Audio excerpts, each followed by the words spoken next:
எல்லாரை விட ஸ்பெஷல். ஆபிரகாமை விட நம்ம ஸ்பெஷலானவங்க, ஈசாக்கை விட நம்ம ஸ்பெஷலானவங்க, யாக்கோபை விட நம்ம ஸ்பெஷலானவங்க. தெரியுமா உங்களுக்கு? எத்தனை பேரை சேர்த்துக்கிறீங்க? ஆபிரகாமை விட நம்ம ஸ்பெஷல், ஈசாக்கை விட நம்ம ஸ்பெஷல், மோசையை விட நம்மளுக்கு ஸ்பெஷலானவங்க. கர்த்தருக்கு மகிமை உண்டாக. காரணம் என்ன தெரியுமா? அவங்கெல்லாம் வானத்திலிருந்து சத்தத்தை தான் கேட்டாங்க.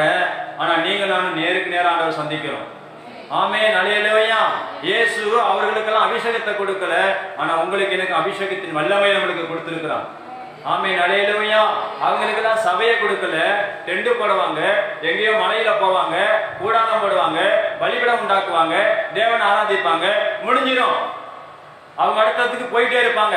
ஆனா நீங்க நானும் ஒரு சபையை வாங்குவோம், ஒரு இடத்த வாங்குவோம், அங்கேயே தேவனை ஆராதிச்சு கொண்டே இருப்போம், அப்படி வருகை பரியந்தமும். ஆமென், அல்லேலூயா. தேவனுக்கு மகிமை உண்டாகட்டும். வேதவசனத்தை வாசிக்கிறோம். இந்த மனுஷன் ஒரு எதிர்பார்ப்பு என்ன தெரியுமா? நம்மளுடைய வாழ்க்கையிலே ஒரு ஸ்பெஷலான என்ன தெரியுமா?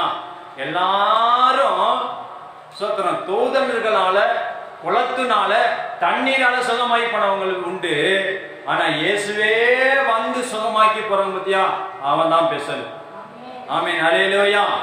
நம்மளை படைச்சவரே நம்மளை சந்திச்சு வந்து, நம்மளை உண்டாக்கினவரே வந்து நம்மளை சந்திச்சு நம்மளை ஆசீர்வதிக்கிறார். பார்த்தீங்களா? அதான் நம்ம ஸ்பெஷல்.